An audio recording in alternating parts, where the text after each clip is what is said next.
Oh hey, welcome back to the channel. Today I wanted to discuss something that I feel is asked very frequently on the forums and in the comments and whatnot, and it's just how to create sort of organic geometries within Rhino, Grasshopper. There's many other programs that you can do this much easier in. However, people seem to love, Rhino, Grasshopper, that combo, so you can't go wrong with those. So today I'm just going to quickly show you how to do some variation of this, as you can see on the screen, using the Dendro plugin. I made a video prior, which I'll link up here, about morphing geometries in Dendro, but this is going to cover more so just generating geometry from inputting points, inputting curves, and inputting meshes. And so let's just dive right into it. By the way, first off, this is what we'll create sort of at the end. First, I'm going to show you what to do with points. This is generating from curves and meshes. So I'm in the Dendro plugin, and you can see it has, in this convert side, you're getting a lot of this sort of convert to volume. And that's very essential because the Dendro plugin works off of by the way, this is the Dendro plugin right here, which you can just go to the link. It'll be in the description below as well.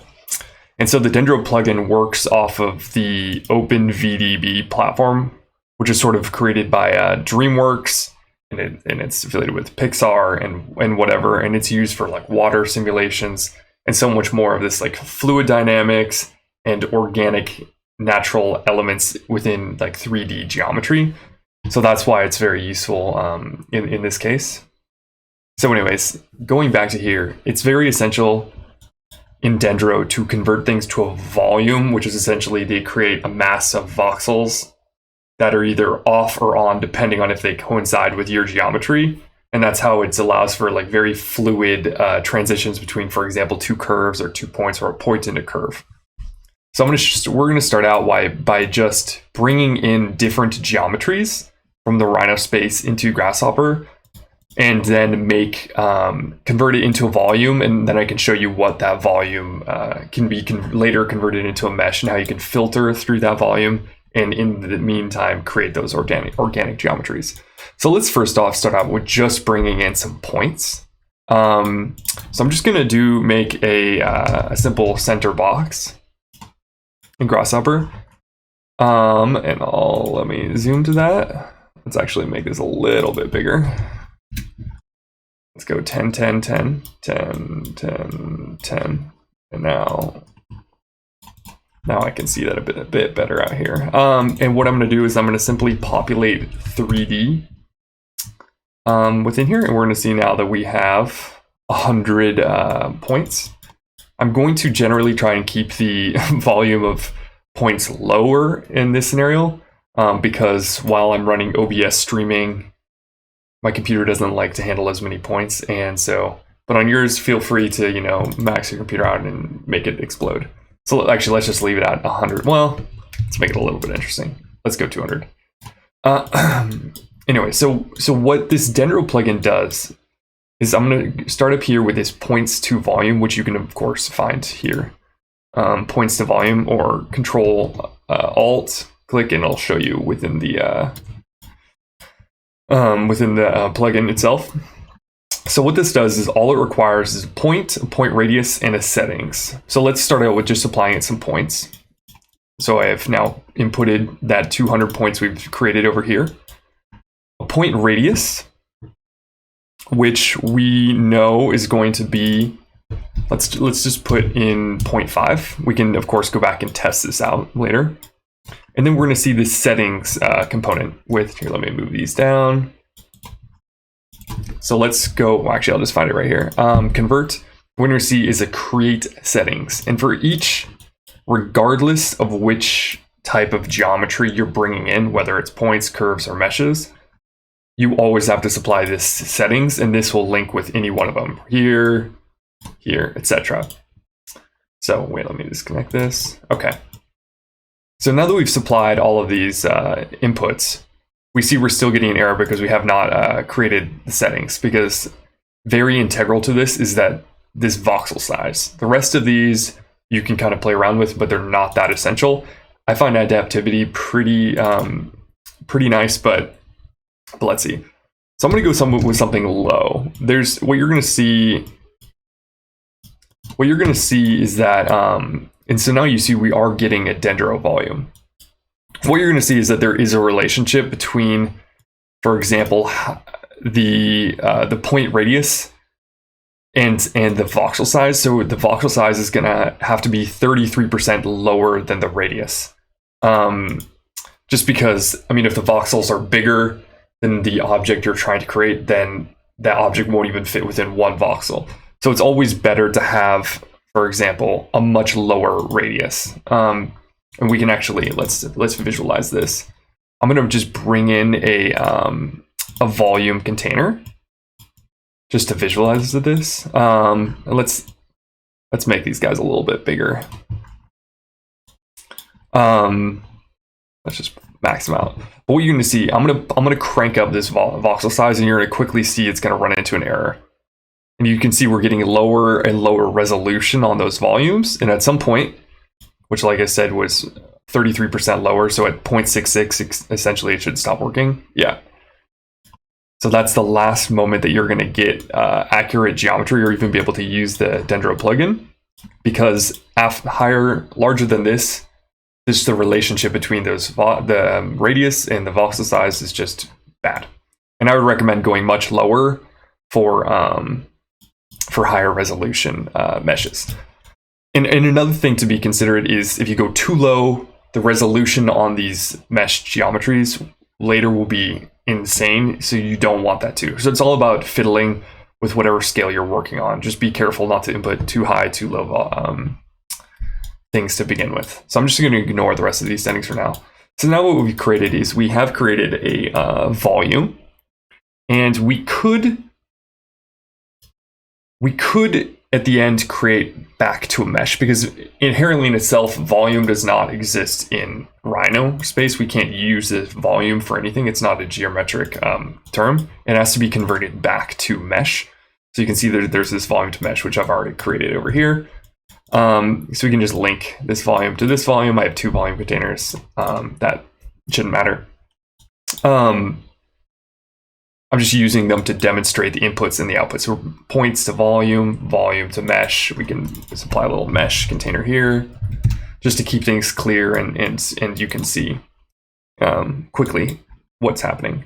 So what we're seeing is we're getting input parameter volume settings. What this means, we just need to connect this settings to here so it knows to use the same voxel size setting and whatnot. And now what we have here is we actually have a mesh which we can bake out. This is not going to be working because it has not coincided those meshes. So you can see that you're still getting just a series of a bunch of disjoint meshes, 200 disjoint meshes here. So the one thing we did not do yet is we did not volume union, which is very important in this step, which is basically just going to create, it's going to know to blend between, we're creating one mesh rather than 200 individual volumes. And let's crank up, let's go back here and update the, let's just bring that up to 5, just so we can play with this a little bit more. So if we start cranking these up, we're going to start to see now that we're creating a single volume of mesh. Maybe let's lower that down to 2. And we're seeing we're creating a single mesh. So we can now bake this out, and we have ourselves a single geometry, which is really, really nice. And very useful. So that's the points. I just did a very simple example. You can figure out a million different ways to use this. Don't just make metaball-esque geometries. That was just to demonstrate points. I wanted to start simple, and we're going to move into more complex issues. So we've already seen that we're also bringing in one of these intersections, which is the union, as well into this script. And I'm just going to move this guy over here. So So we have this filters in the center. Okay, so we've done that. Now let's do something a little bit more complicated, which I am going to first bring this in. And I believe I have to show it. There it is. Okay. So I created this sub D thing with potentially the worst topology ever, but it doesn't, I'm not really relying on the topology for this. So it doesn't quite matter.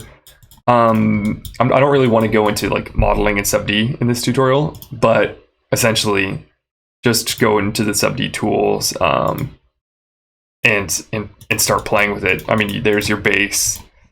We're gonna have to select these guys to insert some more edge loops. So let's do insert edge, and then we can control shift double click, then insert another edge. We can move that over here. And you can start to see that we can extrude this up and scale this and whatnot. So you can see it's a simple matter of building your own thing. For also the sake of this tutorial, if you don't want to go ahead and sculpt that, just substitute in a box instead of the sub D, and you can still get the entire tutorial or a sphere or whatever easy primitive you want to use instead. Okay, and I'm also just gonna go back and delete all of this because I want to use the same settings. So now we're going to go ahead and look at the curves to volume.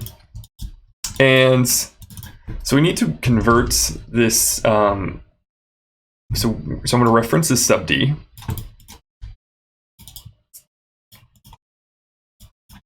And now I can go ahead and hide this. And you can see that when you reference the sub D, it uses the smooth version, not the poly frame version or whatever they call it. So then we're going to go, I think it's called mesh from sub D. Yes, not sub D from mesh, which is very confusing because we just need to reference in a mesh we don't really need to reference in a mesh, but I'm just using the mesh to scatter points within it. So what we're going to do then is we're going to use a populate 3D.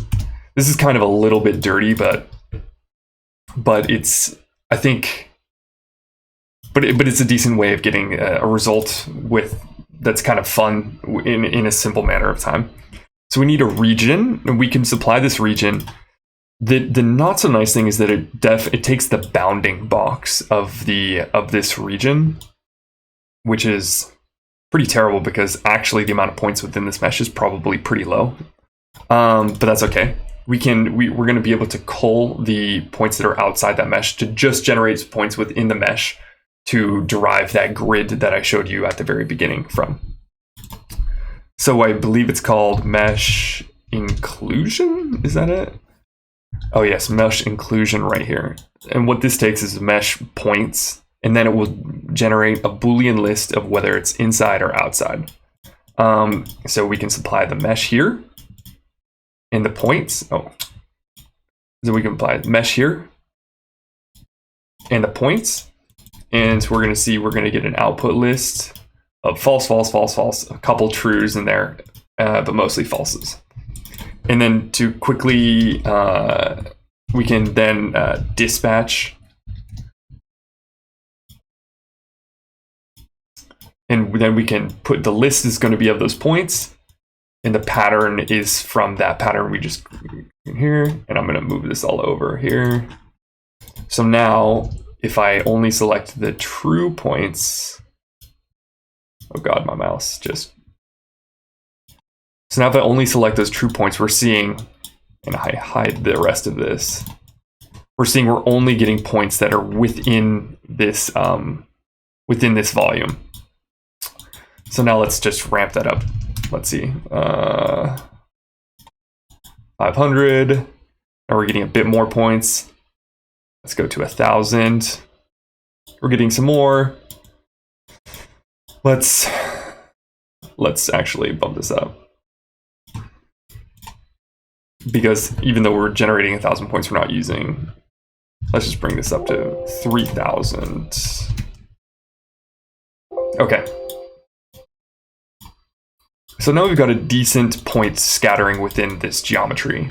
But you see we're actually going for, I don't really want to just input this into the points of volume and get a bunch of metaball spheres.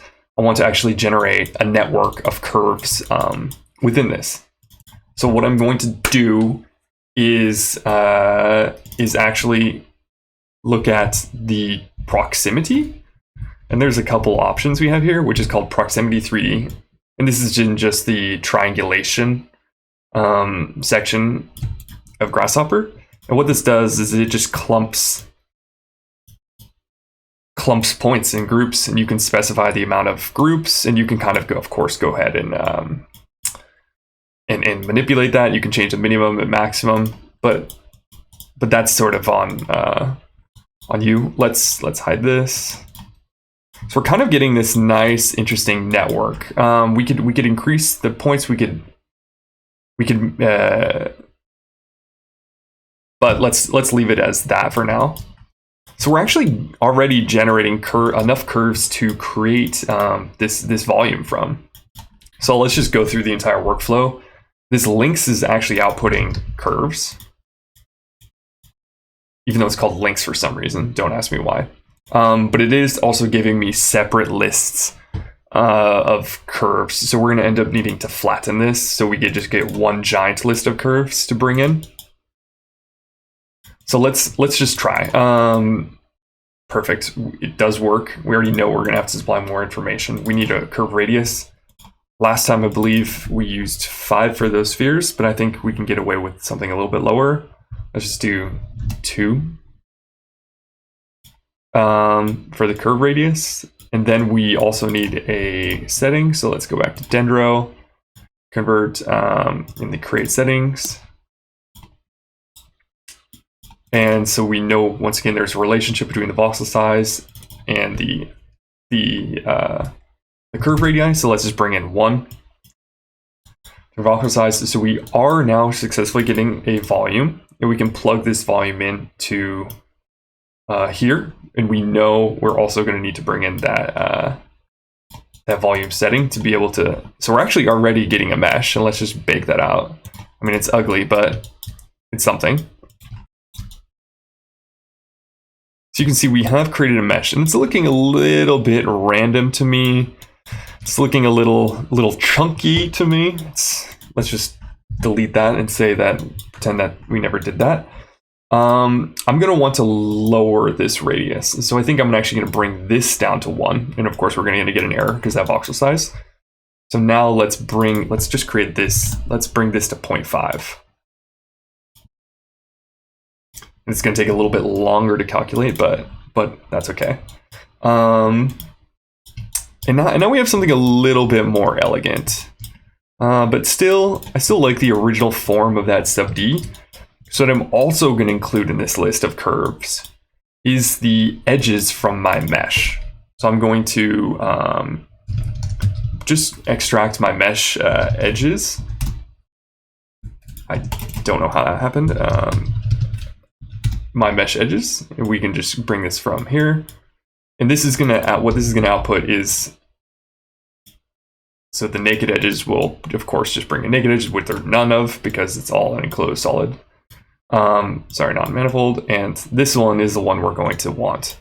So I want to bring back that network that we had here.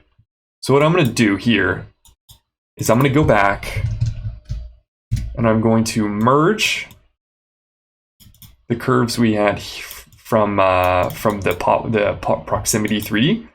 I'm going to bring in these guys. So now you have one list, which we can just flatten in the end.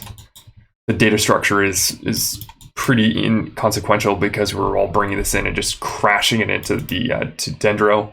You of course could complexify this a bit more by supplying, for example, a different radius per curve based on z height. For example, as it gets higher, you thin out those points or whatnot. But for now, it's fine. So what we have now is we have something kind of interesting. It's a little bit monotonous, but it is it is pretty interesting, I must say. So yeah, that's, I mean, we could of course play around with this. I think for the one I showed you to begin with, what I actually did is I did not supply the naked edges. I actually joined in and brought in the vertices from the mesh. So I just deconstructed the mesh, this mesh, and I see there, and I wanted the vertices. So I supplied that. I'm just going to actually get rid of that.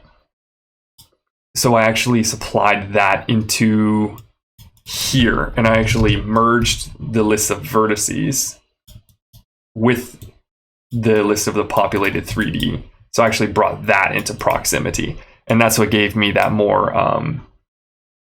interesting look. So now we're getting an error. Let's see why. Is the object reference not set into an instance of an object? I wonder why. Invalid curve. Interesting. Let's make sure we flatten that list. So we're getting points, the curves. I wonder why this is. Let's actually just get rid of this merge here. Curves. Curve radius. I wonder if we have. Let's just clean this tree. Remove. I wonder if it's.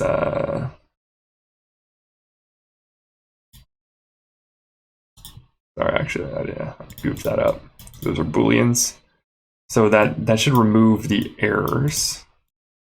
Interesting. Welcome to Grasshopper. You make a tutorial, you plan it all out, it works prior, and then of course something doesn't work when you get to it. But this is the reality of it. Object reference not set to an instance of an object. As far as I'm concerned, all of these are line-like curves, which should not make any, it doesn't make any sense.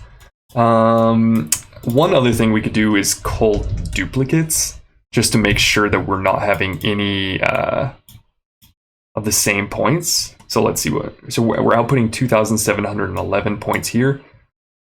And that's, 1877. So yeah, we are getting rid of a lot of duplicates, which is good. But we're still getting that error, which is a bit annoying. Object.